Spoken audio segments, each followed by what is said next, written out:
सबसे पहले मैं दीपचंद आप सभी का स्वागत करता हूं और आज के इस वीडियो में जैसा कि पिछली बार आपको एक पहले चैप्टर का प्रेम माधुरी 5 संदर्भ सहित व्याख्या बता दिया गया था और आज यमुना छवि। ध्यान दीजिएगा आप लोग।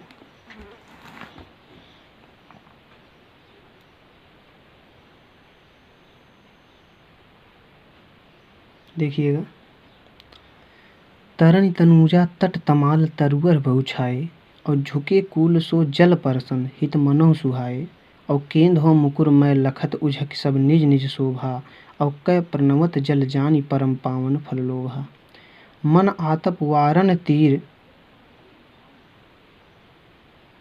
तीर क्या है जी, मन आतप वारन तीर को सिमट सबे छाए रहत और कै हरि सेवा हित न रहे निरख नयन मन सुख लहत। ध्यान दीजिएगा, इसका प्रसंग देखेंगे आप लोग। संदर्भ तो लिख ही लेंगे आप लोग कि प्रस्तुत पद्यांश हमारी पाठ्य पुस्तक हिंदी पद्य खंड के यमुना छवि नामक पाठ से लिया गया है। इसके रचयिता श्री भारतेंद्र हरिश्चंद्र जी हैं। प्रसंग देखेंगे।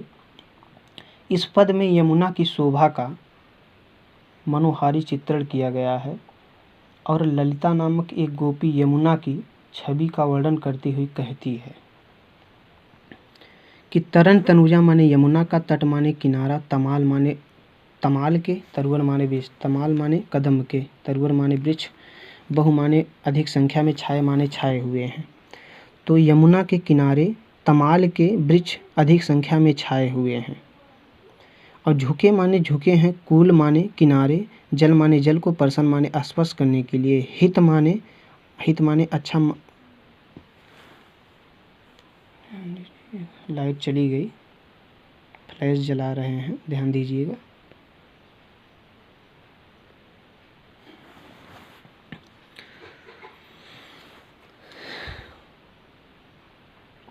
हाँ, ध्यान दीजिएगा।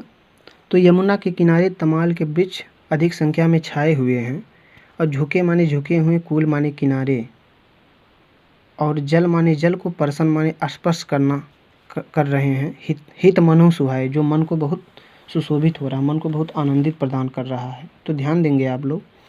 देखो, यहाँ सबसे पहली बात तो ये जानो कि हमारे शीर्षक का नाम यमुना छवि है, तो इसमें यमुना की छवि का वर्णन किया गया है। ठीक है, कि यमुना की छवि का शोभायमान वर्णन किया गया है कवि के द्वारा। तो जो यमुना होता है, यमुना के किनारे जो कदम के वृक्ष होते हैं वो एक कतार पंक्तिबद्ध लगे रहते हैं और उस निर्मल यमुना के जल में जब सभी वृक्षों की प्रतिबिंब पड़ती है तो उस प्रतिबिंब को देखकर कवि ने लिख दिया है। क्या लिखा है कि यमुना के किनारे तमाल के वृक्ष अधिक संख्या में छाए हुए हैं और झुके माने झुके हैं, कूल माने किनारे पर, और किनारे पर ऐसे झुके हुए हैं जैसे जल परसन, जैसे जल को स्पर्श कर रहे हों, जो मन को बहुत अच्छे लग रहे हैं। और केंधो, देखिए ध्यान दीजिए, केथो माने अथवा होता है। बहुत सारे शब्द ऐसे जैसे केधो, 95% ऐसे शब्द हैं केधो जहाँ इसका अर्थ एक ही होता है। केधो माने अथवा, ते माने से, ऐसे तमाम शब्द हैं जो अधिकतर वही होते हैं। तो केंधो माने अथवा, मुकुर माने दर्पण में, लखत माने देखकर, अथवा दर्पण में देख करके, उझक माने उझक करके, अथवा दर्पण में देख करके, उझक सब निज निज शोभा, अथवा ऐसा प्रतीत हो रहा है जैसे मानो वो सभी वृक्ष जो हैं जल रूपी दर्पण में उझक करके अपनी अपनी शोभा देख रहे हैं। कै प्रणवत, कै माने अथवा, प्रणवत माने प्रणाम कर रहे हैं, जल माने जल को, जान माने जान करके, परम माने परम, पावन माने पवित्र, फल माने फल के, लोभा माने लोभ में, अथवा जल को परम पवित्र मान करके फल के लोभ में उसे प्रणाम कर रहे हों।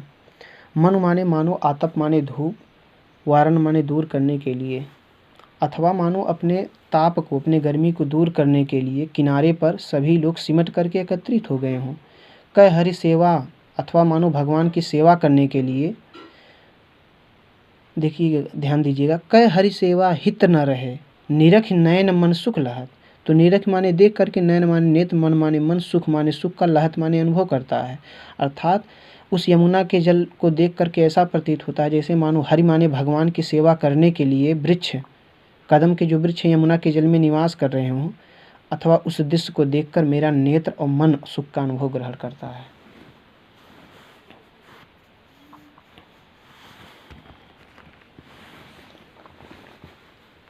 ध्यान दीजिएगा अगला।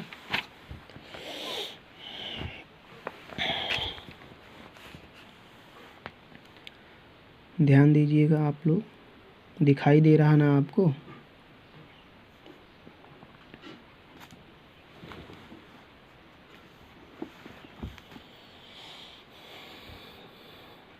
देखिएगा, जैसा कि मैं आपको बताया हूँ कि शीर्षक का नाम यमुना छवि है, तो यमुना छवि का ही वर्णन किया गया है, तो संदर्भ आप लिख ही लेंगे।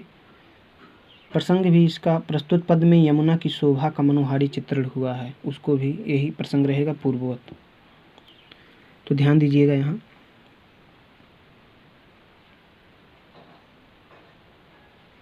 इसको आप लयबद्ध भी कर सकते हैं, ठीक है, ऐसे एक बता दे रहे हैं, बाकी आप लोग मैनेज कर लीजिएगा। तीन पै जेहि छीन चंद ज्योति राकानी से आवती, जल में मिलके न भयौनी लो तान तनावती, होते मुकुर में सब तब उज्ज्वल इक वो भा, तन मन नैन जुड़ाते देखी सुंदर सो शोभा, तन मन नैन जुड़ाते देखी सुंदर सो शोभा। लाइट आ गई है, फ्लैश को बुझा लें।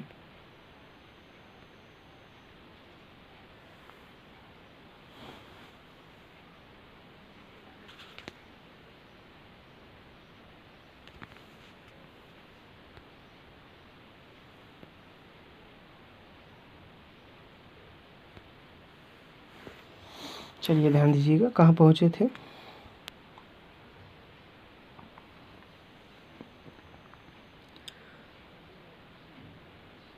ध्यान दीजिएगा। सो को कभी जो छवि कह सकता, छन जमुना निरखी, मिले अवनी और अंबर रहत, छब यक्षिन भय तिरकी। तो ध्यान दीजिएगा आप सभी।